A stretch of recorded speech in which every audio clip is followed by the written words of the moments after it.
Аз знаех, че искам да се занимавам с изкуство, още наистина от малка. Ако имаш супер голямо желание да учиш, много лесно ще ти се случат нещата, независимо дали си в технически, дали си в Англия или където и да си. Аз много си харесвам дизайна и до днес днешен, защото имаш много голяма креативност. И на мен това много ми харесва, да имам възможност да създавам. 2021 мисля, че беше, когато някакси влезе една бухава в главата ми, че аз искам да занимавам с керамика, с глина. Тогава във Варна още нямаше уроци. Аз бях гледал супер много клипчета, как се работи, какво се прави, и като ми каза, че се занимава с керамика и може да ме научи, аз казвам, ето, това е моят човек, нали? Най-важното нещо, което трябва, е пещ. Пещ, която е специално за керамика. Това не е фурна, не е печка, както много хора казват. Но точно тогава, по това време, се случи, че аз се разболях. Неочаквано ми откриха тумор в мозъка. Почнах да получавам тези епилептичните препадъци, които са. Супер много, че се сковава тялото и ужасно много почва да те боли. Почваш да пищиш от болка. Когато имаш подкрепата на близките си, на приятелите си, това ти е най-голямата сила. Преди това викам на нашите, правят на операцията, аз излизам, събираме се, черпим се и живота продължава. Това ми беше, може би, най-силната мотивация аз да продължа. Защото си имах ателието, знаех си с какво искам да се занимавам и просто имах си път, който трябва да си следвам. Аз съм голяма късметлийка, че мога да си превърна хобито в работа.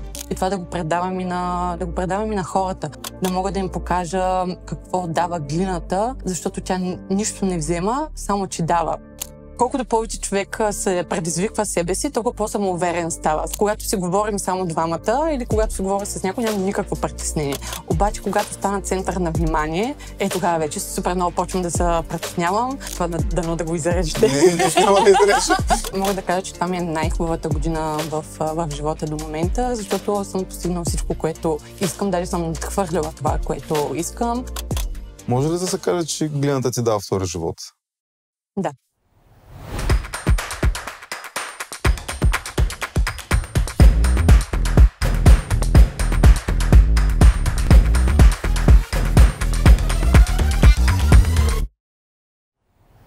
Здравейте на всички! Аз съм Милен Минев, а вие сте пореден епизод на История от бизнеса. Първият подвижен подкаст в България в подкрепа малкия и средния бизнес. А днес сме на гости в град Варна на Терея Керамикс при Рая. Здравей, Рая! Здравей, Милен! Благодаря за поканата и се радвам, че тази вечер сме в моето ателие и че ще разговаряме за моя малък бизнес. И за твоят път, за да стигнем до това малко прекрасно ателие в едни прекрасни топли земни цветове. Може да кажеш няколко думи, се представиш Рая? Откъде е Рая? Коя е Рая? Казвам се Рая Давидова, от Варна съм родом и си живея във Варна. Завършила съм основното училище в Климент, след това продължих в музикалното училище, училище по изкуствата, така казано, защото първо бях с балет, след това се прехвърлих с рисуване и след като завърших, аз преминах към Техническия университет, т.е. завърших там висшето образование. Реално творец по рождение и не казвам, колко години си? На 33. 33 години. Да, навърши. Основното ти образование и средното реално минаваш през творческия път. Да, точно. Балет и рисуване. Да, балет и рисуване, като завърших с рисуване със специалност живопис, понеже те са различни паралелки. Имаше живопис, графика, скулптура и аз избрах живопис и завърших живопис. Но аз знаех, че искам да се занимавам с изкуство, още наистина от малка. Даже Климент, когато учих в Климент, аз пак си бях с рисуване. Тоест наистина от малка започнах да се занимавам с изкуство и с творчество. А когато завършваш средното си образование, за висшето си образование, ти сама ли избра в техническия или? Да, абсолютно сама се избрах в техническия. Аз исках да работя като интериорен дизайнер в бъдеще. Аз това си го знаех също доста отдавна.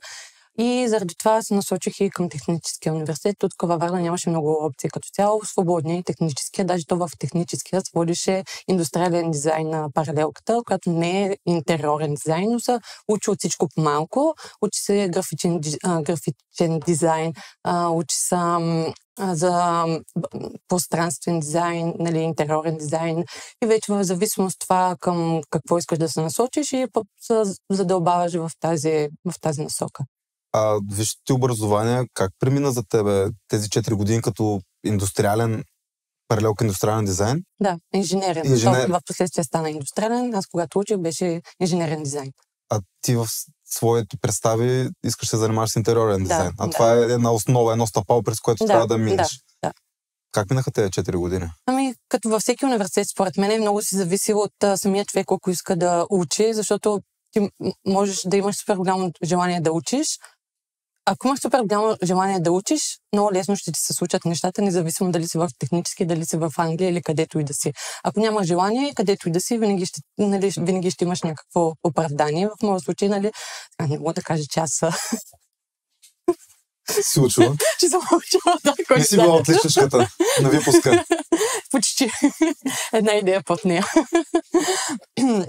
Не съм била отличничката, не съм била и двойката. Бях някъде по средата, но си знаех, че това е моя път и гледах да извлека максимум това, което можеше да ми даде университета. А твоето семейство, приятели, подкрепяха ли по това време за бъдеще, което ти си планува да занимаваш с интериорен дизайн? Разбираха ли твоите желания и искания? Да, разбира се, да, подкрепахме. Семейството ми винаги ме подкрепало и е седяло зад мене. Каквото и да реша, те са отзад мене, така че... Имаш ли практика по време на тези 4 години, свързана с дизайн? Работила ли си по някакви проекти, които са били извън образованието ти? Имахме практика. Не беше кой знае колко сериозна, честно казано. Тогава даже мисля, че трябва да казвам име. Може да кажеш каквото искаш. Да, добре. Работих в една фирма, която няколко месеца беше за интериорен дизайн и там ми беше първият досег до дизайна вече като работа. И след това вече когато си правих дипломната работа на интериорната, дипломната работа вече когато си защитавах, тя си беше за дизайн и тогава имаше една от задачите ни, освен да направим проекта, трябваше да си изберем и някаква мебел от самия проект и да я направим реалистична. И тогава аз избрах да си направя една етажерка, която я бях проектирала в интериора и тя беше много голяма, една метална, зелообразна с различни рафтове. И тогава ходих майка ми работеше в една голяма строителна фирма, те имаха производство на метал и там ходих доста често, докато изработя тази металната етажерка и сега си седи при двора на нашата мама си нарежда цветята там, така че си имах практика извън извън стандартното образование, учебния процес. Да, извън учебния процес. Правихме и други неща. Ми беше много интересно, защото работихме с метал, примерно, работихме с гипс, правихме различни инсталации, което също беше много интересно. Имаше и предмети, като физика, като металообразуване, като висша математика, които няма как да ни са мине, защото то е инженерен дизайн и следователно включва и тези предмети да се учат за жалост. 10 години по-късно тази етажерка все още влиза в употреба. Да, и я вали дъжда навънка, обаче нищо и няма. Добре се справя. Да. Тогава все още не беше докосвала глина и керамика да работиш като цяло или само гипс спомена? В музикалното училище имаше специалност, която е скулптура и тогава съм работила. Но тогава правихме бюстове на хора, правихме горната част на лицата на хората и да, това ми беше първия досег фактически до глината, но тогава въобще не съм го осъзнавала и тогава даже скулптурата ми беше най-нехаресвания част от всичките специалности, които имаше. Въобще не ми харесваше и не съм си мисляла, че някога мога да се занимавам с глина, с керамика. Ако ме беше питал тогава, въобще даже нямаше шах да се смея. Това ще кажа, че 15 години по-късно, долу след основното образование, вече сериозно се занимаваш с глина и керамика. Да, абсолютно. След като завършиш висшето образование, продължи ли си с мечтата си, да гониш мечтата си да станеш интериорен дизайнер? Да, след като завърших, почнах да работя, по-скоро то не е само интериорен дизайнер, той е и мебелен дизайнер. Аз до сега, където съм работила в предишните ми фирми, винаги съм била и мебелен интериорен дизайнер. Това е хубавото, защото когато си мебелен дизайнер, тогава не взимаш само готови неща. Примерно, ако искаш да кажем, не работиш с готови модули, готови, примерно, ако искаш някаква маса да сложиш, ще можеш сам да си я моделираш и сам после да... То не е сам, нали? В фабриката да ти произведе това, което ти си намислил, така че това ти дава доста креативност, доста свобода в това, което искаш да направиш, не влизаш в някаква рамка, така да се каже. Но когато завърших, честно казвам, беше доста трудно да се намеря работа, защото тогава почти всички, то не е само тогава, но всички хора, нали, искат хора с опит. Много трудно, някой взима човек без опит и не се ми беше трудно и малко се бях учала по едно време, че няма да се намеря работа. Но да, в един хубав слънчев ден ми се обадиха и ме взеха на работа в една фирма. Като цяло аз съм работила само в малки фирми, не съм работила в големи компании и тази фирма, в която работих, също беше много малка. И там работих някак към 6 месеца и даже тогава имах чувство, че аз трябва да плащам на човека за това, че ме учи, а не той да ми дава пари, защото толкова нищо не знаех. Буквално нищо не знаех и най-вече се научих, когато тръгнах да работя. И работих много. Тогава работих от сутринта, като ожидах в 9 часа. До 9 часа съм седяла да си свърша задачите. Той даже въобще не подозираше аз доколко късно седя да работя, но просто исках наистина да се науча. То няма как да се научиш без практика. Нали? Ако ходих само от 9 до 5 часа, да, щях да си свърша работата, но нямаше толкова бързо да науча нещата. Си била силно мотивирана да постигнеш добри резултати най-вече за себе си, не толкова за работодател, защото ти си искал да се научиш да бъдеш добра в това, което правиш. Да, абсолютно. Те първи 6 месеца са били мъка, не само за тебе, и за работодателя. Бая грешки допусках, честно казано. Да, благодарен съм, че имаше кой да плаща за моите грешки. Защото буквално си е така. Някой плаща за твоите грешки, че дава и заплата отгоре. Така че... Това в първата година след образованието? Да, първата година. И след това, като работих тук малко, като напуснах и реших, че ще ходя в София, понеже аз никога не съм живяла никъде другаде, освен във Варна. И си викам, ето това е времето сега да сменя обстановката, да сменя града и да замина в столицата, да отида в големия град. Преди това въобще не бях ходила. Бях ходила сигурно 2 пъти и абсолютно нищо не ми беше познато. Всичко си почнах на ново. Нито работа имах тогава, когато заминах, нито имах къде да остана за 1-2 седмици поради моя приятелка. Имах 2-3 приятели, така да се каже. Общо взето почти ми беше, така да кажа, тъмна Индия. Нямах кой знае колко очаквания. Просто исках да сменя обстановката и да пробваш, да пробвам. Да рискуваш малко повече адреналина, да си вдигнеш. Все пак отиваш подготвен с 6 месеца опит. Стаж като интериорен дизайнер. Между другото, веднага ме взеха. Ходих на 3 интервюта, които си ги бях подготвила тук във Варна. Тоест не подготвила, бях кандидатствала и те ми се бяха обадили и аз бях казала, че съм във Варна и че мога да отида след 1 седмица. Проблем ли е да ме изчакат? И те казаха, няма проблеми. И така си ги бях насочила. Аз мисля, че отидах в петък, събота, неделя и понеделник. Имах вече 3 или 4 интервюта. И минах през всичките и ми остана само едно, което беше в понеделника. Но някакси в предните работи не почувствах никоя като моята. Не, че те са ми предлагали вече да почна. Но аз така си казах, нали, че не го усещам просто като моята. И викам, айде, тогава много се чудих дали да уча на интервю на последната работа. Но си викам, айде, нали, ще отида. И като буквално отидах и вече почнах да работя. Супер много ми хареса самото място, много ми хареса енергията, много ми хареса, нали, какво ми предложиха като условия. Общо дето въобще не се замислих и започнах от тази да си работя там. Като каква позиция започна? Пак също интериорен и мебелен дизайн. В малко по-голяма фирма ще ли? В малко по-голяма фирма беше, като производството. Винаги съм работила в фирми, които се занимават с производство с масивна дървесина. Не е с пелечета, не е с МДФ, с масивна дървесина. И в тази фирма също беше с масивна дървесина. Като шоурума не беше много голям. Той беше много голям, обаче нямаше чак толкова. Не бяхме много колеги, но самото производство беше много голямо, беше в Разлог, защото те изнасяха много от продукцията в чужбина, така че производството беше много голямо.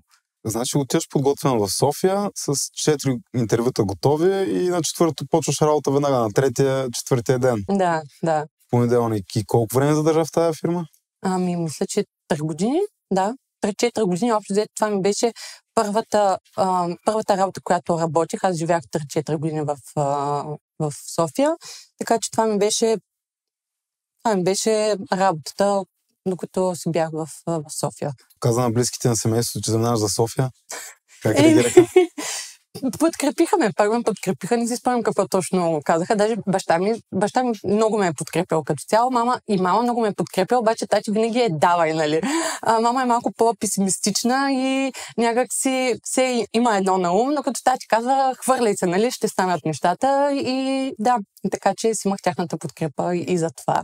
Наследила си малко от баща си да експериментираш, да рискуваш? Да, със сигурност. Късметът се усмихна в София, защото ти си отшла подготвена с 6 месеца стаж и с 4 подготвени интервюта. Да. А в Софийската фирма разбраха ли, че ти нищо не знаеш все още или?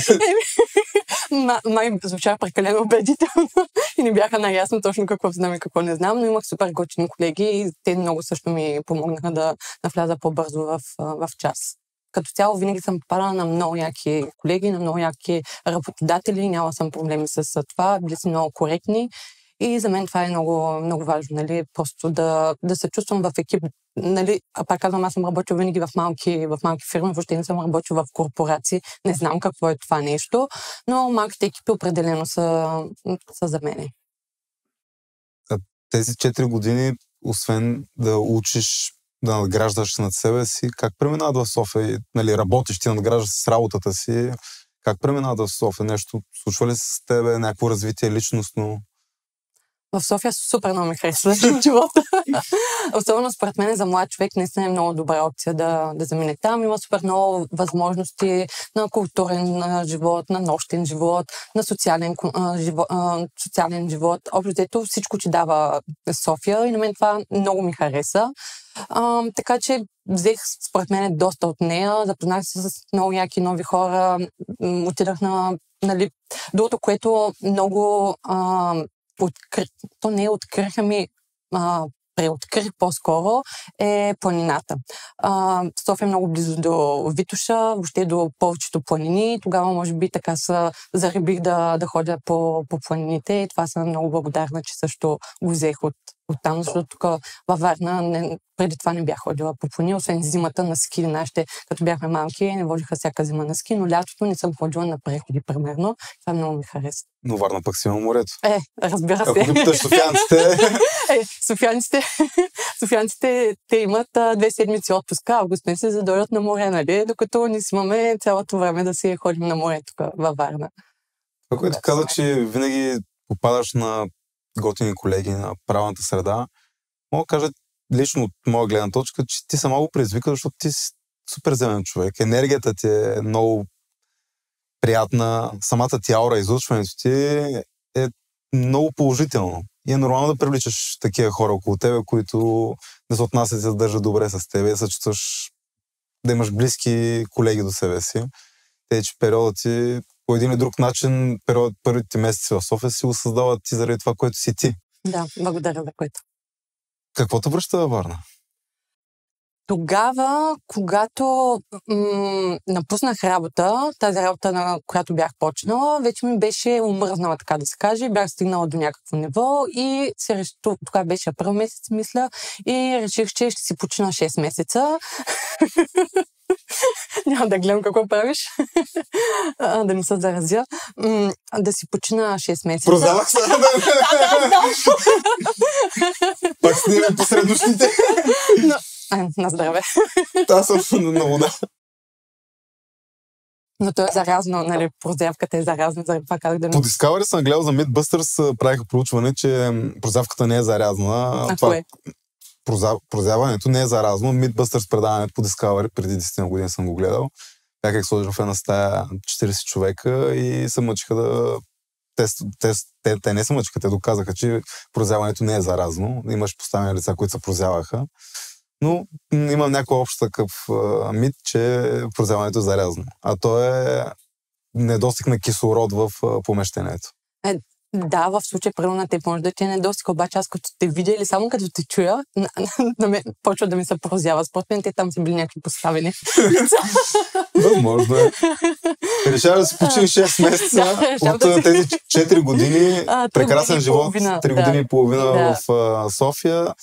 Обиколила си планините, но решава да вземе 6 месеца почивка, защото стигна лимита максимума от работа, която си работила. Извлекла си това, което си отшла. Да, обиколих света. Света или Варна? София, извинявам се. София, ма тя е малък свят. Малка България. Аз казвам, че София като... Почти всички хора, особено в по-малките естествено градове, ходят в големите. То това е напълно естествено и нормално, но даже и от Варна ходят много хора в София и супер много неща се случват в София. Заради това аз казвам, че България е София, защото всичко се взима. Даже другата България, както наричат. Да, другата България. Даже сега, дето искат да не взимат волейболният. Те взеха официално... Нали, на 14? Не, официално излезе, Кога? Че... Аз днеска четах, че на 14 ще се гласува. Това се знаеш още преди да се приберат, преди да спечелят второто място, поздравления на момчетата, да станат сребърни медалисти на световното. Тогава още се знаеше, че София ще бъдат домакини заради този огромен успех, който е съвсем нормално. За съжаление, но най-вероятно ще има мачове във Варна и в Русе. Дано, защото и Варна трябва да се развива по някакъв начин, а не само София. С спортна зала от 70-те години. Да, което е огромен минус. Варна страда от това, че няма големи зали за ивенти, за събития, да разчита се още на ФК-то и на спортна зала, което са напълно недостатъчни за... Не говорим само за национални, пък да не говорим пък за европейски или световни събития. Това е, честно казано, нещо, което трябва да се работи по този въпрос във Варна, да се случват прекрасни събития, трябва да прекрасни условия, добри условия. Но за съжаление, ще ходим да гледаме до година световното. Не до година, след... Не до година? Да, до година започва, 26-та. в София. 6 месеца почивка решаваш да... Да, 6 месеца решавам да си почина и се връщам тогава във Варна. То беше... реши да се върнеш, беше го решила да се върнеш във Варна? Да, тогава си казах, ще си почина, ще се върна във Варна, ще си изкарам лятото. На морето. Защото на морето, то се падаше точно тогава. И после ще реша какво да правя. Като ми от септември месец някъде бях решила, че ще реша тогава какво ще правя. И се върнах тук, изкарах си едно супер хубаво лято и тогава така ми се стече живота, че везната наклони повече във Варна да се премести да живея. Но тогава се върнах за малко в София, започнах нова работа там, с презумцията, че да се преместя във Варна някой близко бъдеще и си намерих нова работа. Обаче тогава беше супер случайност, даже не знам дали е случайност, но така се случи, че тази фирма, за която работих, имаха шоурум и тук във Варна. И фактически, когато почнах там, и след няколко месеца ме изместиха тук във Варна, без аз да го искам. Ма ти си го искал, ти каза, че отиваш в София за няколко месеца, да може да се върнеш във Варна. Да, аз така казах, но реално това не ми е било условието. Просто така се наредиха нещата, без аз да им казвам, ще се преместя във Варна, ще почна при вас, ако ме преместите във Варна. Аз не го казах, просто така се случиха нещата. Си го прожектирала най-вече в твоите мисли и си управлява кое се е случило, да? На Вселената си го пожелах да се случи. И тогава фактически се преместих вече окончателно в Варна. Беше 2019, 2019 преди ковида. Със същата специалност, със същата позиция? Да, също интериорен и мебелен дизайн, вече в нова фирма. И се преместих тук във Варна да си... И все още не е става въпрос за глина. Не. През цялото това време, за да стигне до тук. Става си въпрос за мебели, за дизайн. Скучно ли ти беше като цяло през тези години да занимаваш с мебели дизайн или ти беше мотивирана, че искаш да се развиваш и да учиш още в тази сфера? Въобще не ми беше скучно. Аз много си харесвам дизайна и до днес днешен, защото имаш много голяма креативност. И на мен това много ми харесва, да имам възможност да създавам и по мой начин. Естествено, аз се съобразявам с клиентите, това, което те искат, но когато си наемаш някаква услуга, ти се доверяваш и на специалиста. Така че хората ти се доверяват на тебе. Те, щом са дошли, не при мен лично, но за фирмата, която работя, те си знаят стила, знаят портфолиото, идват и вече се доверяват на това, което ние ще им предложим, в случая аз. И винаги много си ми е харесвало дизайна, въобще не ми е омръзнал и до днеска. Просто не мога да две мишници под ръката. Явно не съм такъв човек, който може да... Две ден потъна мишници. Да. Две мишници под ръката. Да. Аз съм мислих да си го представя. Това може. И 2019-та, преди COVID, се връщаш във Варна. Ти си го прожектирал и то се случва. Вселената е отвърнала на твоите желания и продължаваш в Варненския Миклон да работиш пак като интериорен дизайн. Колко време се задържаш в тази компания? В тази година, мисля, че до 2023-та, да, пак към 3-4 години, 3 години и половина, нещо такова. Това е много хубаво, че си постоянна. Ти сама с времето си го показва, че нещо като го захванеш не е за 2 или 3 месеца. В днешно време младите нямат това търпение 3-4 години да изграждат себе си в една компания, дори да е малка, което каза, нали, ти не е някаква корпорация с хиляди служители, да изкачваш корпоративната стълбичка, но това е похвално. 3-4 години период от време в живота ти към една компания си лоялен служител не е малко.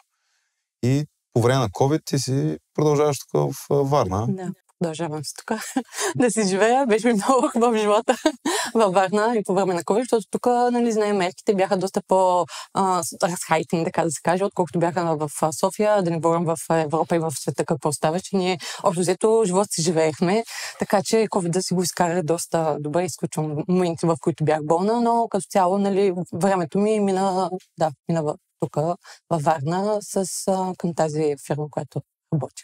И там попадна на добър екип, на добри колеги. Аз се работих сама. Добре, че ми беше сама.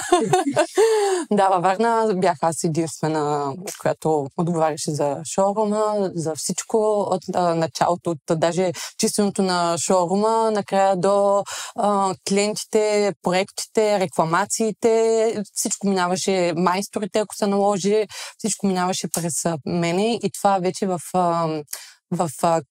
края вече почна да ме натоварва, защото ти си като един буфер между клиента и между фирмата, за която работиш. Защото когато работиш с производство, винаги има срокове, с които трябва да се спазват. И когато дойдеш ти при мен и аз си правя дизайн, и ти ме питаш кога ще станат нещата, и аз казвам примерно 2 месеца. И 2 месеца ти очакваш 2 месеца да се случат нещата. И когато си пускаме, нали, мебелите за производство, 2 месеца, окей. Обаче някой път се случва и да не са 2 месеца и тогава се почва, клиента почва да звъни на тебе, аз почвам да звъня на производството, от едните, от другите и ти си по средата, нали, търсиш уж най-добрия. Точно така, между ключа и наковалнята. Една рая за всичко. Да. Но не ти е бил рай живота за те. Това, което разбирам, че все пак ти си се издигнала в позицията, която си взема в компанията, ти си отговаря реално за целия бизнес на тази фирма във Варна. Да. И ти е дошло в повече за тези 3-4 години да комуникираш с клиентите и с майсторите и с производството. Ти не си занимава само с интериорен дизайн и мебелен дизайн, а си била one-man show. Абсолютно. Както съм и тук. Аз съм си свикнала на това. Но това ти е бил добър урок. Абсолютно. Много добър урок, защото и много научих и като отношение към клиентите, защото при нас много се държеше да имаш отношение, да имаш личното отношение и това определено ми го е показала, нали, шефката, с която работих. Просто това да се чувстваш специален. Взе решение, че твърде много ти дойде от напрежение, стрес, вътрешни проблеми в компанията. Да. Организационни. Бавят срокове, прехвърлят се върху тебе, ти вече комуникираш с клиентите ти изливат негативизъм към тебе. Точно, да. Иначе всичко друго супер много си харесвах това, което правя в фирмата, всичко, но просто в един момент вече ми дойде в повече и бях решила, че вече ще напускам. Но междувременно аз вече почнах тогава бях почнала така да се каже, да се занимавам с керамика. 2021 мисля, че беше, когато някакси влезе една бухава в главата ми, че аз искам да занимавам с керамика, с глина. Не знам как дойде и какво се случи тогава, но просто реших, че това е нещо, с което искам да се занимавам. Аз никога не бях, изключвам училище, което не си го спомням особено много, но никога не се бях занимавал с керамика, защото глината е самата суровина, а пък керамиката е крайния продукт. Да. Докато ние първо в училище сме работили само с глина. Ние не сме работили, не сме минавали през целия процес, за да видим накрая какво ще излезе, как се изпичат, как се глазират, нали, всичките етапи, през които се преминава. Тая муха откъде дойде? Аз точно това няколко пъти в разговора исках да намеря момента, в който ти докосваш отново глината, освен че споменати от детството с нежеланите бюстове, за изработка на бюстове. За мъжете сигурно е било желано, ама за мен. Но тази муха откъде идва? Как те е кацна? Както всички нахални мухи, които идват и влизат до главата ти. Не знам, наистина не знам откъде.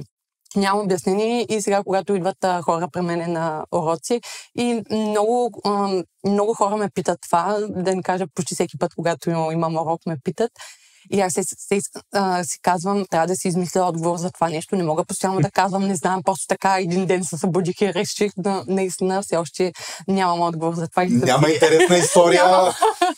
Интересната история е с мухата, която ми е превзела мозъка. Не знам как се случи, но факт е, че нещо ме е потикнало, може би вътрешно, да започна да се занимавам. Някакъв вътрешен инстинкт и тласък. 2021 идва мухата Цеци. Да, каца. С глината. Донесва едно парче глина. И какво направи първо от глина? Или как започнаха първите моменти с глината? Тогава, когато реших, че искам да се занимавам, тогава важно ще нямаше уроци. Аз бях гледал супер много клипчета, как се работи, какво се прави. Обаче аз реално въобще не знаех дали ще ми хареса това нещо. Аз знаех, че искам, обаче дали ще ми хареса, това вече е друг въпрос, нали? И във Варна нямаше. Тогава бях гледала за уроци, нямаше и знаех, че трябва да отида в София. Но не исках да отида при някой случайен човек.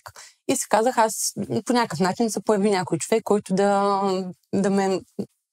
Ще се появи някой, който да ме... Да те научи, да предаде, да даде основите, първите стъпки, да съпроводи в света на глината, на керамиката. Така. Това по време на пандемията било те скучно си търсил хоби? Сигурно. Така е било. Това все пак работиш и отговаряш за шоурума в Варна. Да, още и търсиш човека в София, който да те въведе. Да, точно така. И може би пак съм си го пожелала на Вселената. Бяхме ходили лятото на един сърф кемп, който беше на Лимнос и то беше организирано и много хора, може би към 20 човека бяхме или нещо такова. И то не може всичките да ги опознаеш, обаче се насочихме към една група хора и се запознах с един човек, който се оказа, естествено, че има работилница в София, което много ми хареса като идея, споделено работно пространство, където имаше, не само той, че се занимава с керамика, завършила е керамика в Троян, има дърворезба, има сиенсите, с които можеш да ги ползваш,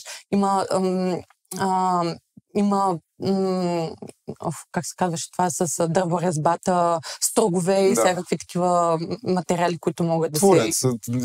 Занаятчия. Да. Те ти предоставят базата, всичките инструменти и ти можеш да ги ползваш. И като ми каза, че се занимава с керамика и може да ме научи, аз казвам, ето, това е моят човек, нали? И реално така стана, че аз, като се върнахме след няколко месеца, отидах в София да ходих по-скоро специално за това до София на уроци. И така ходих 1-2 месеца.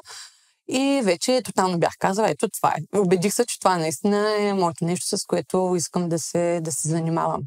Ходи на уроци при този човек? Да, ходих на уроци при този човек. Как почнаха първите стъпки? Как си ги представяш и каква беше реалността? Първите стъпки бяха, че най-важното нещо, което ти трябва е пещ.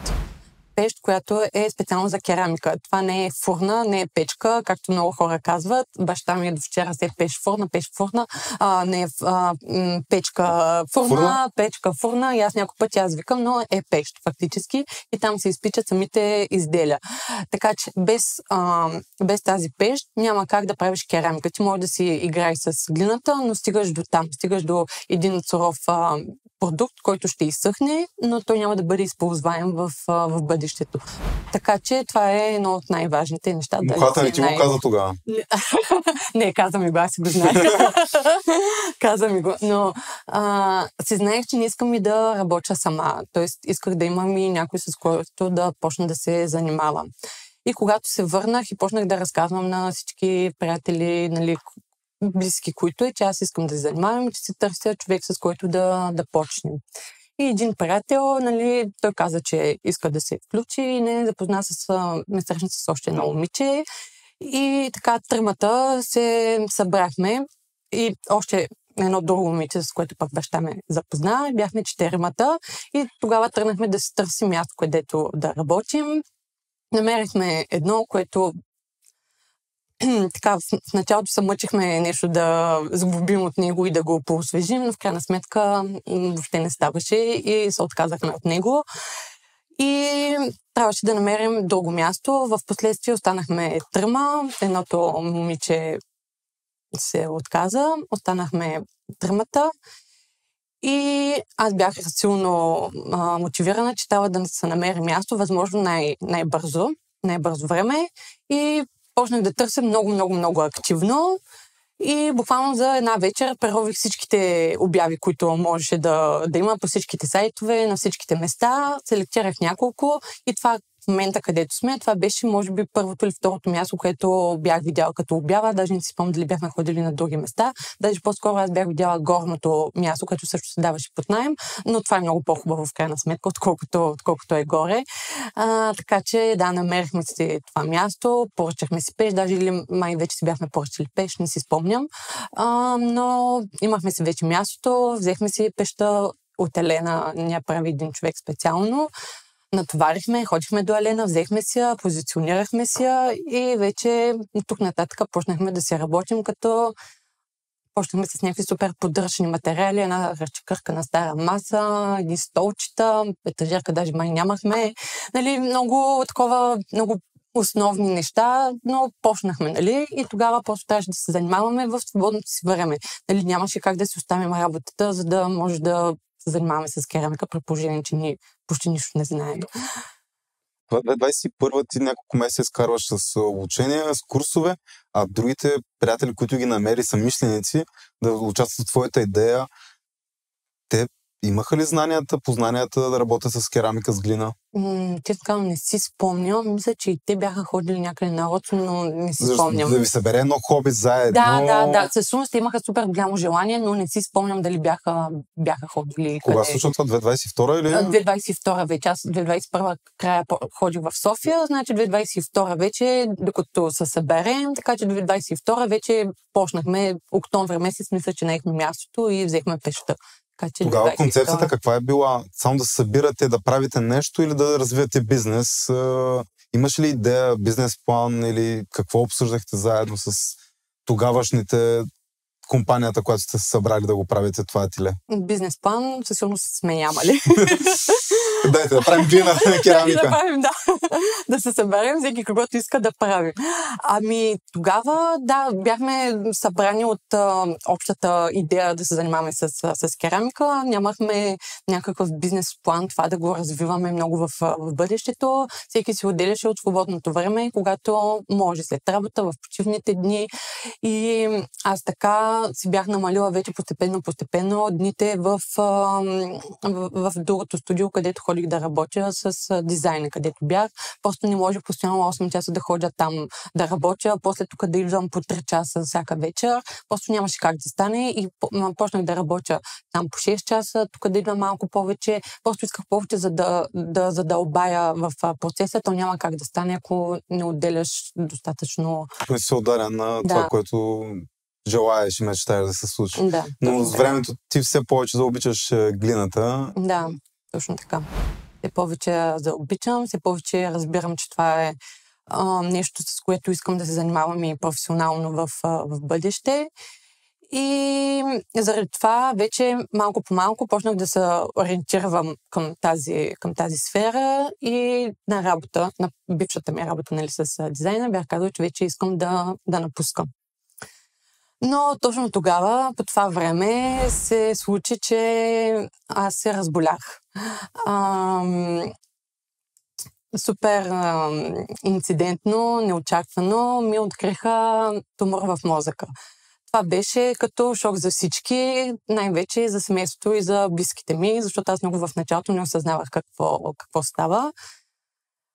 И беше много тежък и труден период, през който трябваше да премина и да се справя. Но... Това се случва, когато ще напускаш работа, когато вече нещо се случва с ателието, ти искаш да продължиш по-задълбочено с работа с глина, почваш да мислиш как да създаваш бизнес от хобито ти и се случва така, че ти откриват тумор в мозъка. Да, точно така. Това е много голям перипет в живота, със сигурност. Как се стигна там за да се откри този тумор? Беше много неочаквано. Никой не го подозираше. Просто аз почнах да получавам тези епилептичните припадъци, които са. И аз един път го бях получила, понеже живея сама. И когато в съня си явно съм го получила, защото на сутринта, когато се събудих и бях с една приятелка и казах, нещо много странно ми се случи с нощи, обаче може би съм сънувала, нали? Защото когато препаднеш, ти се събуждаш после и въобще не помниш какво е станало. И тогава просто го отдадах на това, че съм сънувала. Нали. Хем бях усетила, че нещо се случва, хем обаче после мозъкът ти просто го забравя. Мозъкът ти не помни какво е станало. Той изключва. И ценно си продължава живота, докъдето е бил спрял. Имаш примерно 1 минута, която не знаеш какво става и после се събуждаш и всичко си продължава по същия начин. И това ми се беше случило веднъж, когато съм била сама. И един път вече, когато съм на работа, тогава вече имах и колежка на работа. И на собственичката ми, на шефката ми, брата беше там. Бяхме тримата в шоурума. И аз бях с клиенти. И си обсъждаме някакъв проект. И по едно време най-неприятното нещо от това не е само, че получаваш пръстъпа, ами цялото ми дясна част на тялото се сковаваше, защото тумора е в лявата част, а лявата част отговаря за дясната страна на тялото и обратното, нали, те са разменени.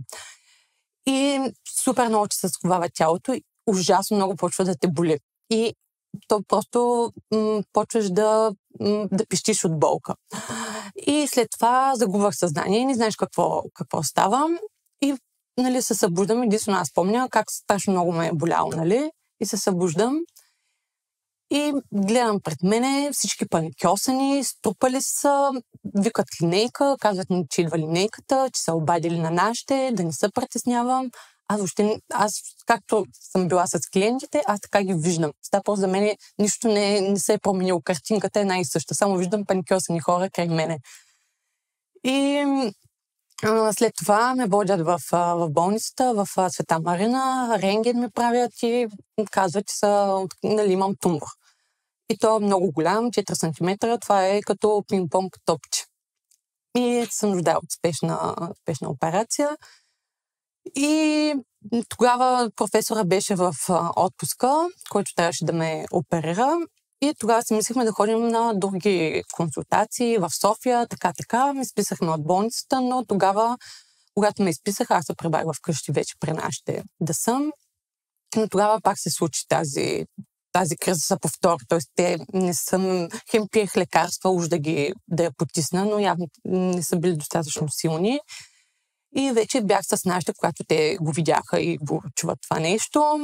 Викат пак бърза помощ, така. И отивам пак в болницата на следващия ден и виждам, че няма какво вече да се чака. Професор ще дойде след 3-4 дена. Лежа в болницата през това време.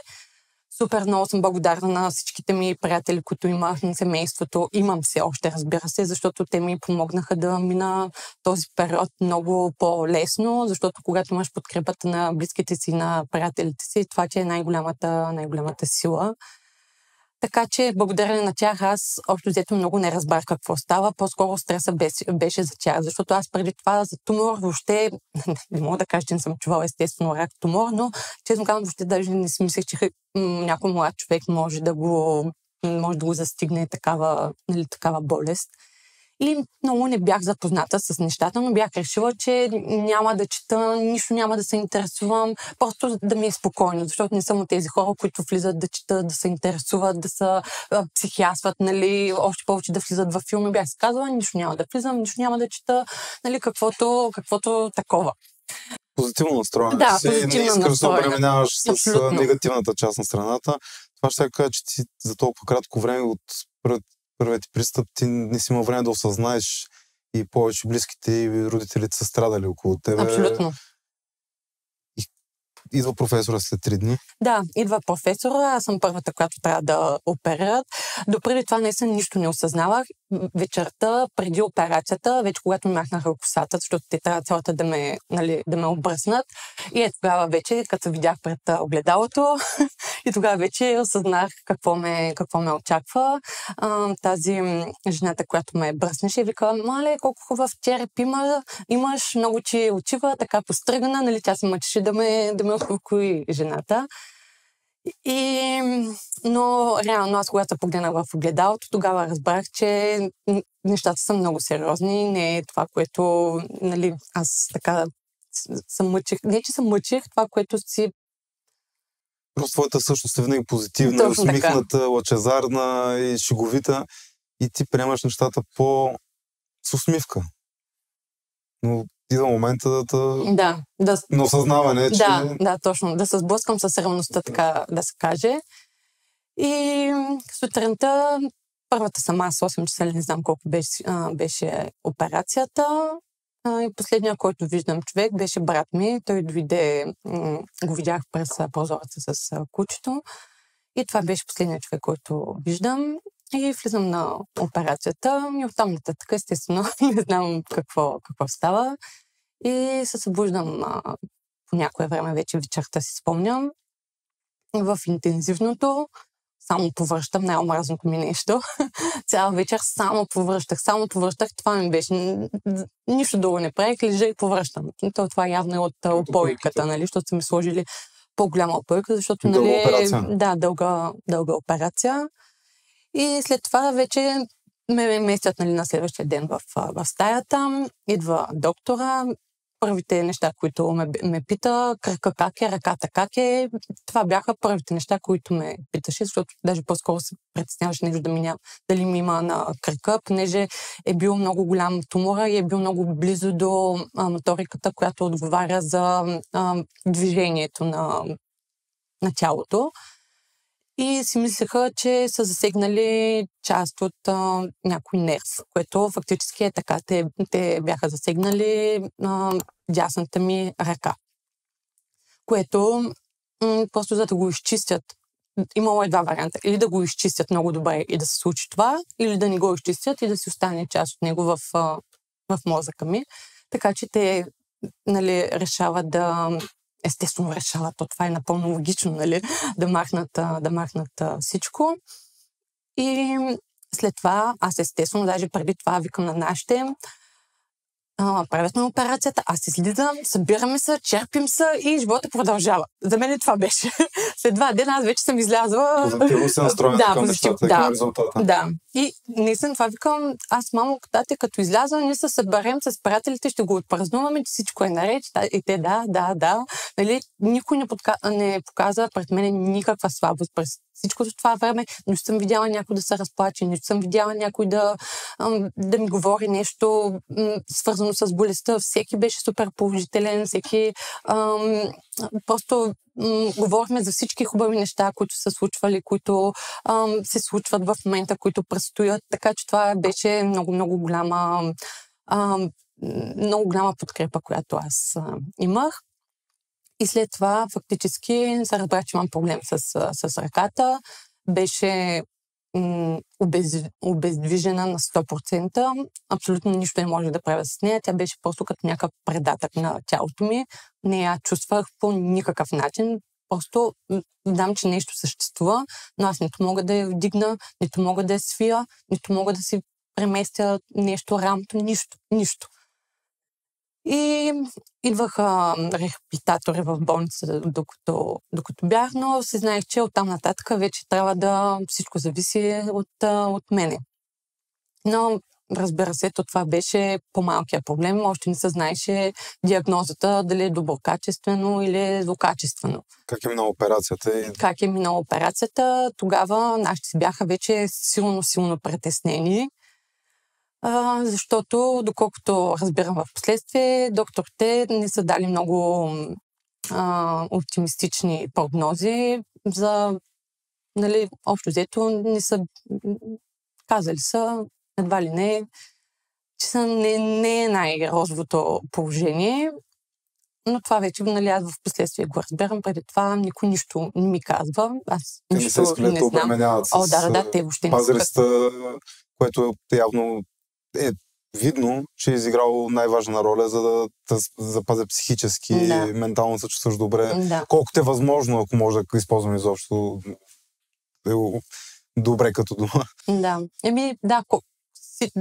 Каквото можеха, те го правиха не на 100, на 110%. Колко време продължи престоят в болницата? 10 дена. 10 дена бях в болницата, като аз се чувствах доста добре, честно казвам. Там ходих се, разхождах се, викам, аз съм готова вече да излизам. Аз трябваше и по-рано да се тръгна от болницата, но те ме задържаха. Вече бях, тръгвам, нищо, че ръката ми не е добре, аз се чувствам достатъчно, разхождах се по коридора по цял ден, напред-назад, нали, но тогава не можех да излизам навънка, само в отделението си седях и след това вече излязах, закарах се ме вкъщи нашите, почнах веднага рехабилитацията, защото това беше най-важното, веднага да почне раздвижването на ръката. Един приятел от детството идваше вкъщи, всеки ден правихме упражнения. През това време не си чакахме резултатите да дойдат, 15-20 дена, не знам колко бяха, но това бяха най-мъчителните дни да се разбере каква е диагнозата. Общо взето, защото операцията е минала, обаче оттам нататък не се знае какво. Не след изследванията и да се види дали е било доброкачествено изчистването. Да, и до каква степен. И след това, слава Богу, резултатите бяха положителни, т.е. изчистили се добре свършена операцията. Няма разсейки. Няма разсейки към този момент, всичко е наред. Това се случва 2022. 2023 вече. 2023. Да, вече е 2020 и... Тогава си в болнични напуснала си? Не, тогава бях решила да напускам, но още не бях напуснала. И вече бяхме задвижили тук ателието. И през това време едното момче, с което работиме, което се беше включило, което подпомогна, нали, старта, да тръгнем, нали, финансово. Той се отказа и останахме двете с другото момиче. И вече бяхме решили да почваме. Т.е. тя вече беше стартирала, докато аз бях в болничен, така да се каже, нали, още се възстановявах. Но мотивацията ти не загуби? Не, това ми беше най-силната мотивация да продължа. Това ми беше наистина ателието, аз ако го нямах, не че нямаше да се оправя, разбира се, щях да се оправя, но това ми беше, може би, най-силната мотивация аз да продължа. Защото си имах ателието, знаех си с какво искам да се занимавам и просто имах си път, който трябва да си следвам.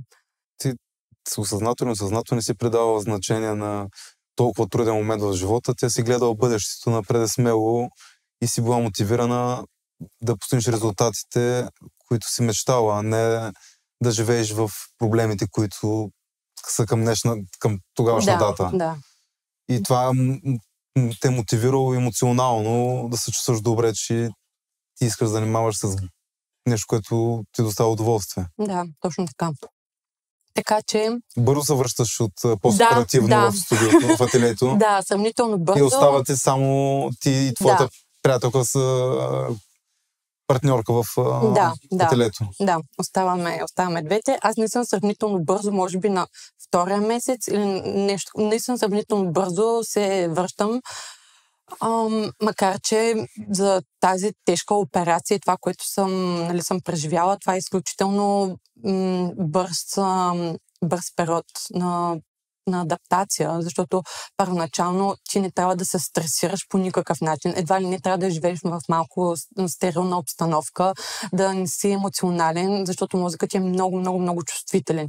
И при най-малкият стрес, много си сенситивен през това време и мозъкът ти почва просто да се вълнува от всяко нещо. Тогава почваш да се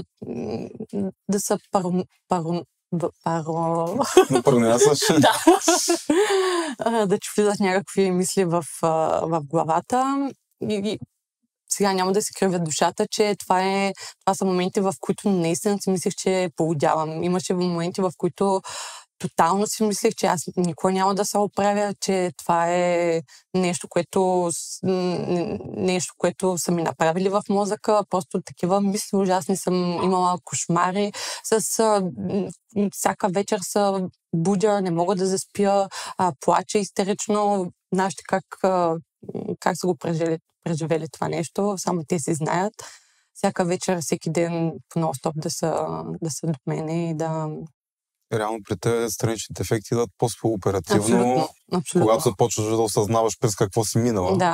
Да. Но мотивацията ти те зарежда с положителна енергия и ти без да искаш ли откриваш глинотерапията реално? Да, абсолютно, да. Защото си обездвижена с дясната ръка. Да. И ти в студиото, в ателието с обездвижена дясна ръка, как започваш да работиш с с лявата. Не, малко по малко почнах да се раздвижвам и дясната ръка. Вече почнах да я вдигам, почнах да я отпускам, да я стискам. Това бяха най-щастливите ми мигове, наистина, може би в живота ми, когато видях, че мога да си свивам и да си отпускам ръката. Защото наистина ние не можем да си представим как всяко движение, абсолютно всяко действие ни го определя мозъка. И само да си вдигнеш пръста, каквото и да е, това ти зависи от мозъка. Това са нервите. И когато можеш да видиш как си свиваш и си отпускаш ръката, това никой не си дава сметка за какво става въпрос, но това да го видиш за мен беше най-голямото щастие. И вече, когато бях малко се поуправила, тогава вече почнах да си идвам и активно в ателието, да провеждаме уроци. Вече бяхме почнали с уроците. И почнах аз да си работя по-спокойно, да отделям много повече време на това. Вече, естествено, с дизайна въобще не се занимавах. И цяло ми беше насочено вниманието към ателието. 2 години по-късно имаш функционираща здрава дясна ръка и бизнес, който ти носи щастие. Тогава не си осъзнава, че създаваш бизнес, но си била мотивирана от хоби и желание да го правиш. Как минават тези 2 години в ателието? Уроците, бизнес плана, бизнес частта, как се случват тези неща? 2023 или 2024, 2024, тогава се разделям с другото момиче, с което бяхме почнали. Просто в един момент искаше да прекратим това, което сме започнали заедно и искаше да се отдели. За мен това беше малко като шок, нещо, което въобще не го очаквах. И много емоционално го изживях това нещо, защото знам какво ни е струвало да тръгнем, да стигнем тук, да постигнем. Защото тогава много добре вървеше, понеже във Варна нямаше никакви други ателиета по керамика. Бяхме само ние, наистина много добре се развиваха нещата. И когато казах, че иска да се отделим, просто за мен дойде като гръмотясно небе, ама буквално. И тогава си спомням как се видях пак с родителите ми, бях супер разстроена, им казах, че се разделяме и те казаха, пак баща ми, вика, не се притеснявай, продължаваш напред, ще се справиш с наша помощ, каквото трябва ще ти помогнем, но ти продължаваш. И аз тогава не си вярвах, не вярвах, че мога сама да продължа и особено вече те бяха минали година и половина, или не знам колко време беше. 2 години от създаването на идеята, от идването на идеята, събирането на четиримата. Да. Долу-горе 2 години по-късно, година и половина, 2 години по-късно, ти оставаш сама след много тежък път. Да. И пак си на кръстопът, какво правиш тук нататъка? Да, и стигнахме до там, че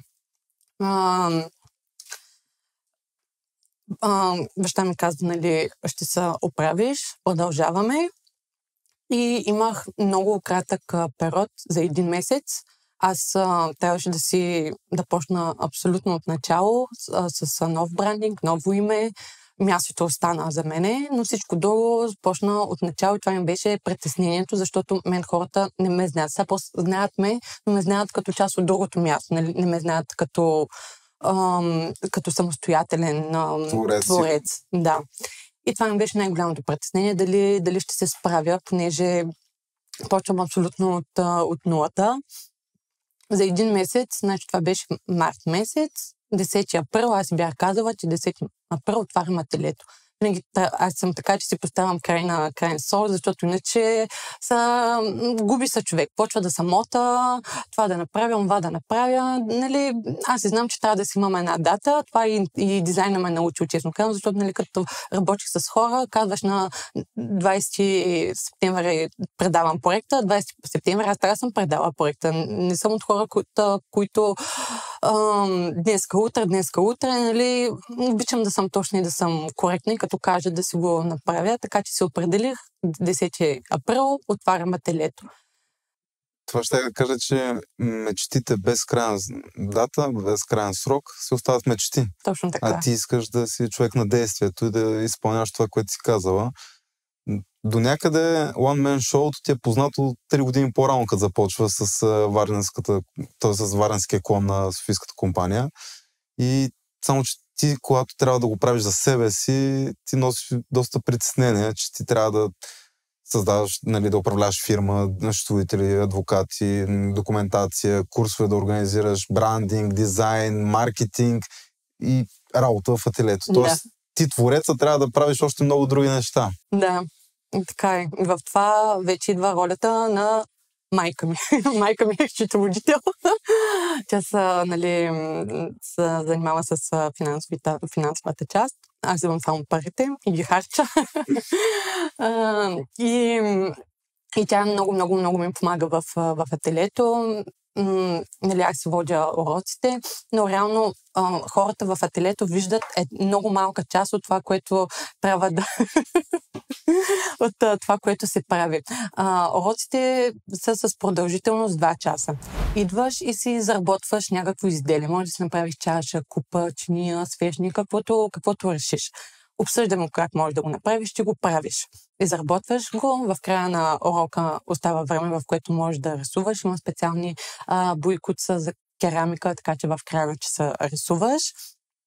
И след това, оттам нататък вече почва моята истинска работа. Не се свършва само в рамките на тези 2 часа, а оттам нататък аз имам още смъти часове работа, защото изделията трябва първо много добре да изсъхнат, защото глината е ставана главно от вода и от пясък и трябва водата да се изпари, защото когато я сложа в пещта вдига много високи градуси, тя вдига до 1200 градуса, следователно те трябва да са хубаво изсъхнали, защото иначе ще се спраскат в пещта.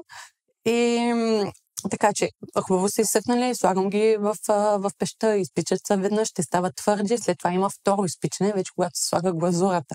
И когато се сложи глазурата, тя се слага, за да стане самото изделие влагонепропускливо, защото глината е пориста и когато е изпечена веднъж, когато налеем, да кажем, вода, тя ще пропусне. Заради това трябва да има нещо, което да я защити. И се слага втори път глазура, т.е. има второ изпичане, което вече е с глазура. И пак се пуска пеща и след това вече се изкарват нещата. Тоест има си доста процеси преди да се стигне накрая до крайният резултат. Тоест някъде между 3-4 седмици минава, докато си вземат нещата хората накрая завършени. Как по-рано за въпросната пещ? Не е пурна... Не е печка. Не е печка. Тази пещ е доста специална, защото изискванията към нея, за да може да имаш един добър изпечен детайл, е равномерна температура, на различните нива и който не се е сблъскал с това да пече керамика, глина, не знае какъв проблем е, какъв стрес е, Да. защото ти го затваряш и като отвориш, разбира долу е резултата. Да, молих се всичко да е наред, защото наистина това е, керамиката е много бавен занаят. Много трябва да имаш и търпение, имаш момент на изненада, нали? Аз не искам да омаловажавам. Това дано да го изрежете. Не, няма да изрежа. Нали, другите занаятчийски творци, но просто това е, когато правиш нещо, ти не виждаш в никакъв случай крайният резултат. Много време трябва да мине и процеси, през които те не зависят от тебе. Неща, нали, ти можеш да я минимизираш възможно грешки, най-много грешки, но вече какво се случва там в пещта, тя си знае. То дори различните партии на глазирането на боята, различното изпичане, дали ще е 5 градуса по-нагоре, по-надолу, са различни резултатите. Абсолютно. Защото аз съм имал опит досег до изпичане на глина и сме тествали адски много подглазировки, надглазировки. Непознаци. Да. Мога да ти дам думата. Доста експерименти, различни брандове и много голямо значение имаш това дали е нагоре, в пеща е продукта или надолу, от каква температура ще бъде и крайният резултат имаш голяма разлика. И точно което казваш ти, накрая дали ще бъде изцепено, дали ще бъде добре изпечено, дали ще се деформирало поради някаква причина. Много от работа е скрита зад кулисите при тебе, но тези 2 часа, които твоята общност изкарва по време на курса, е с цел да бъде приятно, забавно и да излязат доволни и щастливи. Но след това започва и твоята тежка работа, което е изпичането и крайният резултат хората да си получат тяхното изделие максимално добър вид. Абсолютно. Нали, аз съм голяма късметлийка, че мога да си превърна хобито в работа. Или работата в хобби. Става просто аз не си приемам точно работата като работа. За мен е много важно да си вършиш това, което правиш с желание. Независимо в каква сфера си и какво се занимава, защото това много че се отразява и в личния живот, нали, с семейството, с приятелите, с всички, които са около тебе, начините на възприятие на живота като цяло. И ако правиш нещо, което не ти доставя удоволствие, следователно то ти влияе върху твоя начин на живот. Заради това за мен е много, много важно и съм супер благодарна на живота ми, че така се е стекал до момента, нали, с всичките премеждия, които съм имала, да мога да стигна до тук и това да го предавам и на хората, да мога да им покажа какво дава глината, защото тя нищо не взема, само че дава. И когато хората дойдат тук, аз работя с доста малко хора, максимум 8, точно заради това да мога да обърна на всеки внимание, да го накарам да се чувства специален, да му обърна внимание, да го има точно това личното отношение. За мен това е много важно. И аз като човек, който, нали, ходя на всякакви други събития, на мен това много ми прави впечатление и искам да се отнасям така към хората, както искам и те да се отнасят към мене. Преди да се чуем преди 10 дни и да ти звъна, ти кажа, искаш ли да ме запоснимаме и да си поговорим? Аз те съм засушил поне на 5 или 6 събития вече в Варна и то са на различни места, на различни тип събития. Ти наистина си човек, който обича да посещава социални мероприятия и самата среда и сфера на развитие е такава, което съм го забелязал като страничен наблюдател. И прекрасен човек, прекрасна енергия. Може ли да се каже, че глината ти дава втори живот? Да. Да, абсолютно мога да го кажа това нещо. Защото така изглежда в очите ти. Наистина чувстваш се добре тук и 2-3 месеца след най-тежкият ти момент в живота ти си активно се върнала в това бизнес начинание. Колко курса на часове имаш на седмица? Колко пъти се случва в седмицата? Горе-долу между 2-3 пъти. 2-3 пъти в седмицата имам. Не са всеки ден. Просто аз си ги определям месец за месец, кога да имам групи и Все пак има много работа след тези часове. Абсолютно. Това си е full-time job. Абсолютно. Става просто наистина хората, ако си мислят, че само 2 часа сме тук, реално много повече време трябва, защото, както знаеш ти, с социалните мрежи, колко време отнема, това е наистина много време, не само да направиш клипче, ми да измисли самото съдържание, за да бъде интересно на хората. Това, аз си го правя, имам приятели, които правят графичният дизайн, самата, те ми направиха един бранд. Идентичността. Да, на самото лого, цветово, дизайн. Точно така. Но всичко останало аз си го поддържам и го правя.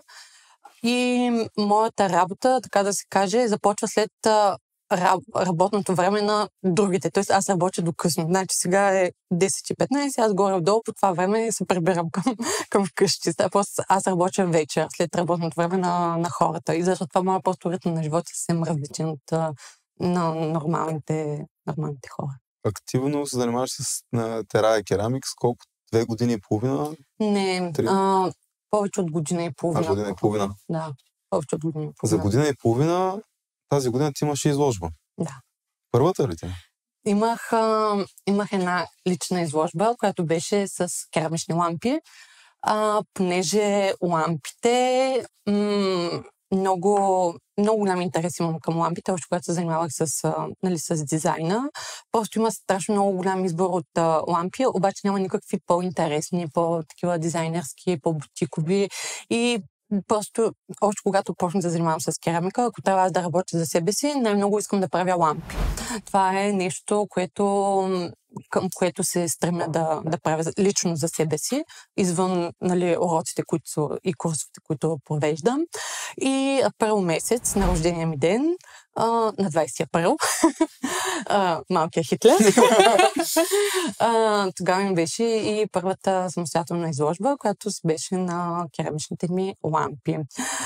Да вметна за керамичните ми лампи, че аз правя дизайна, аз си ги измислям, аз ги изработвам, но после идва частта как те да се свържат, по какъв начин, как да се захранят, откъде да вземат ток, понеже има лампи, както тук тези горе, те са без кабел, с LED лента, с батерия, пък къде да седи и това се занимава пък баща ми, това е неговата роля.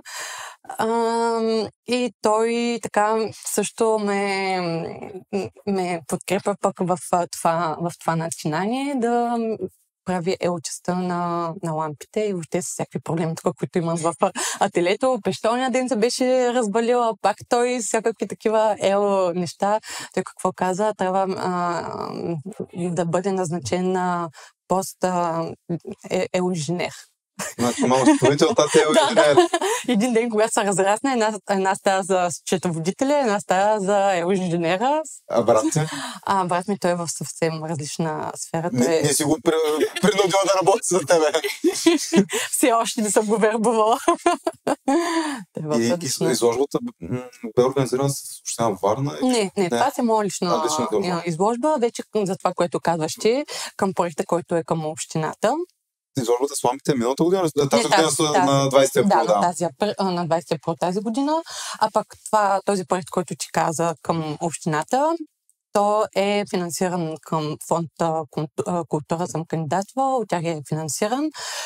И в февруари месец го почнах да занимавам с него, като първо трябваше да се напишеш каква е идеята, всичко много подробно да разпишеш освен идеята ти, до каква публика, какви са целите, точка по точка да си опишеш графика, оферти, всичко трябва да ти е много коректно, което напълно разбираемо, защото те ти предоставят някакво финансиране и ти трябва да го обосновеш по някакъв начин, защо ги искаш тези да има реално свършена работа. Абсолютно, да има реално свършена работа, която предварително те трябва да знаят.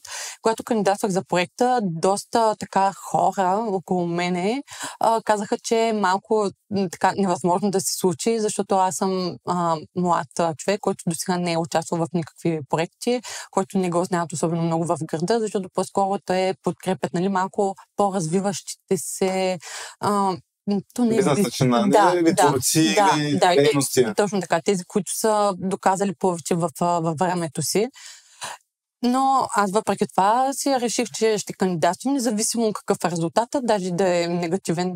Но си опит, който трупаш. Точно така, но си опит, който топам. Бях готова и за да, и за не, даже по-скоро може би за не. Нали? Когато видях, че е положителен резултатът, че са ме одобрили и супер много се зарадвах, защото това е възможност до още повече публика да достигне самата керамика, доста повече хора да разберат, макар че мисля, че в днешно време доста хора почват да се обръщат към занаятите, независимо дали е керамика, дали е дърворезба, дали е стъклопис или каквото и да е. Просто имаме нужда да се занимаваме, нали, повече с ръцете си, да не седим само на компютъра и да работим, защото това е дигиталният свят и на телефоните. Аз също, нали, го правя и съм го правила много дълги години, заради това, доколкото можах, се изключих от този свят. И исках да дам гласност повече на занаята на керамиката. И това беше, нали, идеята на самия проект. И голяма възможност за тебе да покажеш какво е в днешно време си творец и да си занаятчия. Абсолютно. Защото все пак занаятчийството в България е на изчезване в почти всеки отрасъл. Преди около половин година бяхме на едно събитие и виновничката да стигне изобщо до тебе и да обърна внимание на това, което правиш ти, е приятелката ми. Също така тя участва в твоята изложба. Да, много готина. Благодаря. Да се обърна специални поздрави. И тогава само това е Рая, тя се занимава с керамика и най-известната Варна. Аз, добре. Звезда. Трябва да я снимаш. Добре. Нали, тя има много добри попадения и благодаря на нея обърнах внимание на това, което правиш ти. И още тогава бях го решил, че ние ще снимаме с теб, без да го знаеш. Не. И на изложбата, когато направихте тази последната, с общината, финансирането по програмата, аз се оставих с една приятелка и с кучето ни. Не, кучето беше с мен. Да, то беше само в началото. Да, кучето беше. И ми праща снимки после и, нали, като видях отразяването на събитието, невероятно е. Наистина си е арт изложение в много добра... В коя зала, как се казваше? Това е един хостел, Sweep Camp Embassy се казва, и там в тяхното пространство беше, защото те искат да го развиват не само като хостел, ами като арт пространство, където да се случват, освен изложби и всякакви вид такива и активности, малко повече да се развие тази сфера на изкуството. Беше ли много притеснена за тази изложба? Честно казано, бях много развълнувана. Лечи с снимките, усмивката ти. Бях много, много развълнувана. Притеснена, разбира се, винаги аз имам това притеснение. Колкото повече човек се предизвиква себе си, толкова по-самоуверен става. Защото първоначално на мен, аз съм, нали, когато си говорим само двамата или когато си говоря с някой, нямам никакво притеснение. Обаче, когато стана център на внимание, тогава вече супер много почвам да се притеснявам. Едно от първите ми неща, събития, когато трябваше да говоря сама, даже бяхме тук се събрали на първата годишна на телето, бях толкова притеснена, и бяхме само приятели, семейството бяхме 15-20 човека. Аз направо тук се изчервих, препочих, едва казах 2 думи, толкова ми беше притеснено, но така малко по малко, нали, вече се подпуска човек. Така че да, бях притеснена, но бях много развълнувана. По време на подготовката за изложбата и след изложбата, вие доста поснимахте, имаше доста интересни снимачни дни в река. Много арт беше подготвено, абсолютно всичко покрай самата изложба. Много труд сте вложили. Да, не съм беше много, много труд, но най-вече каквото и да прави, според мен трябва да имаш много добър екип, който да седи зад тебе. Ти го знаеш това нещо, защото ако си подбрал правилните хора, ще имаш много добър резултат. аз съм много благодарна на приятелите ми и на връзките, които съм си изградила във времето. Има хора, към които да се обърна. Имах за всичко, което си бях намислила хора, които ми помогнаха да участват в твоята идея. Така, да участват в моята идея и заради това според мен стана толкова успешен и се преизпълни даже това, което си го бях замислила. Без екип си за никъде този подкаст не съществува. Ако не са Жуляни Момчил зад камерите. И аз мога потвърдя, че към днешна дата имам много идеи, много проекти, по които работя, но нямаш ли правилен екип, нещата не се случват. Абсолютно. За опита в годините ми на Заре, мога с две ръце да кажа, че без екип човек е само за туалетна тема на приказки. Да, така е. И резултата, който постигаш и хората, които привличаш, са заради твоята енергия и това, което ти явно прожектираш към Вселената. Амин, да. Днеска сме 10 октомври. 10 не е 10 април. 10, да поздравя брат ми, има рожден ден. Къде да гледам, че си рожден ден, батко? Днеска има рожден ден. Да. 10 е числото, което явно е твоето число. Да. Какво следва от тук нататък за Терая Керамикс? Имаш една лична изложба за лампи, имаш втора изложба, арт изложба, имаш курсовете, които правиш, ръководиш бизнес. Какво от тук нататък е Терая Керамикс? Аз имам много идеи, които се надявам в бъдеще да ги развивам и да ги осъществявам. В началото на всяка година си пиша нещата, които искам да постигна през следващата година. За тая година си ги бях написала тези, даже проекта не го бях написала, но бях написала нещо... Но това е помежду другото, дайте един проект да направим. Това е помежду другото, да. Тогава ще не знаех, че ще участвам. Кандидатствам, да го спечеля, че да го реализирам. Добре? Да, беше бонус, но така си разписвам нещата, които искам да направя. Знам за следващата година, макар че за мен не е значение една цифра в годината, нали, че ще се смени календара, но въпреки това е някакво такова, нали, как да кажа, всеки човек справя някаква равносметка за миналата година, за следващата какво иска да постигне, така че имам доста идеи и планове какво да правя. Но живот и здраве, ще поживеем, пък ще видим. Днешна дата, Рая на 32 години, как 33 навършени, добре, да, извинявай. Как се чувства творец, бизнесмен или занаятчия? Бизнесмен. Бизнес дама. Извинявам се. Мога да кажа, че това ми е най-хубавата година в живота до момента, защото съм постигнала всичко, което искам, даже съм надхвърлила това, което искам. Всички са добре около мен, което е най-важното, разбира се. Имам подкрепата на приятелите, на семейството, имам си бизнеса, имам си всичко, от което в момента се нуждая, така че... Какво е повече за те? Бизнес ли е? Творец ли си? Или занаятчия? Как го чувстваш? 3 в 1. 3 в 1. Невероятно добра комбинация. В свои води си се. Да. Не можа София да те открадне. Не Остана си във Варна. Да, останах във Варна, но винаги с удоволствие се връщам в София. Много ми е така на сърце. Имам си много близки приятели, които във времето си изградих връзка с тях, които преди това не съм ги познавала. И тази възможност да живея в София, възможността да живея в София ме запознава с тези прекрасни приятели, които имам в момента. Така че си ходя с най-голямо удоволствие там, гледам пак да си посещавам различни събития, така пак да съм толкова активна, колкото съм тук. Просто аз съм социален човек и обичам да съм сред хора.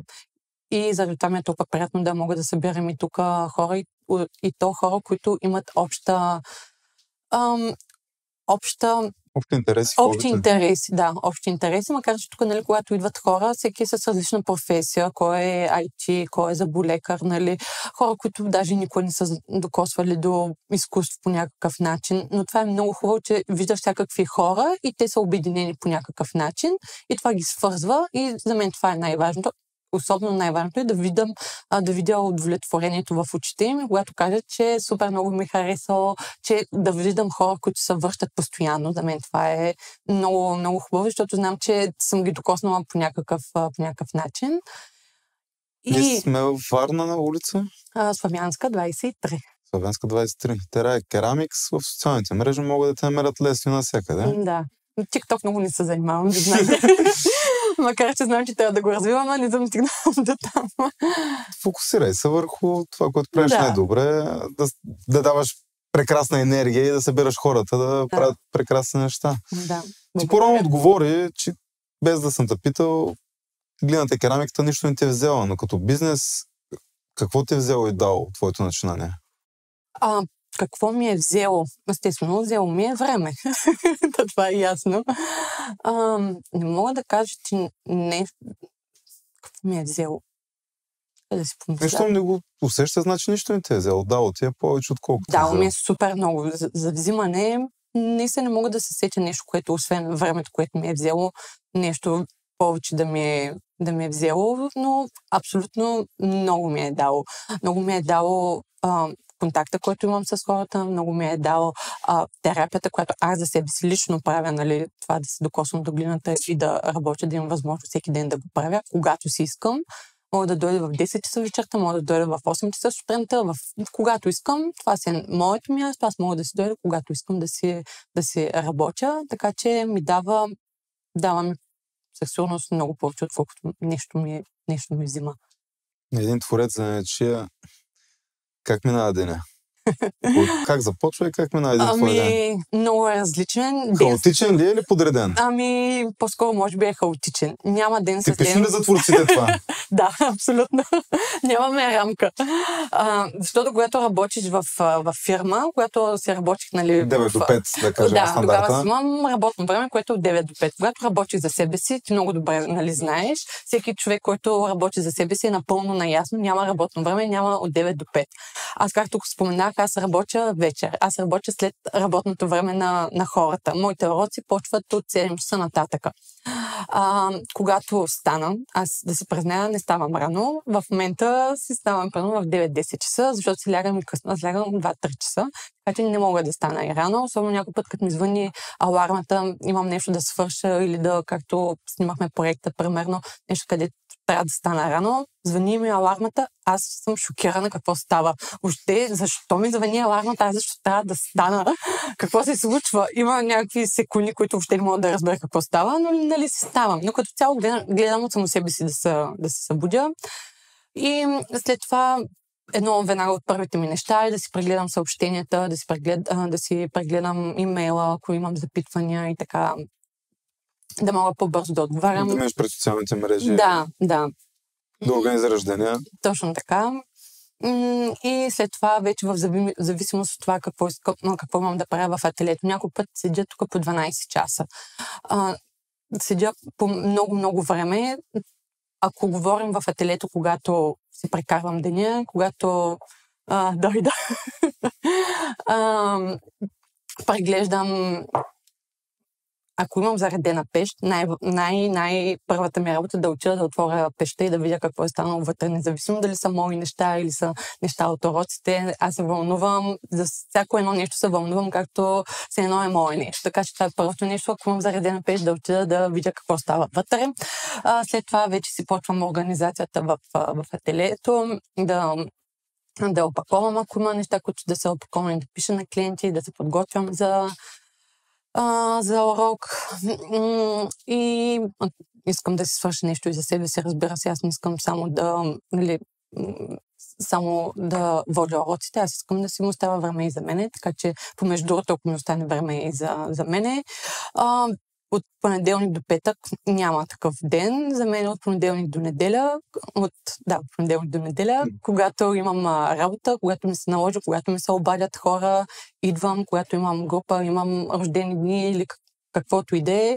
Аз съм почти винаги съм на разположение, особено когато живея наблизо, нали. Съвсем ми е удобно. Иначе,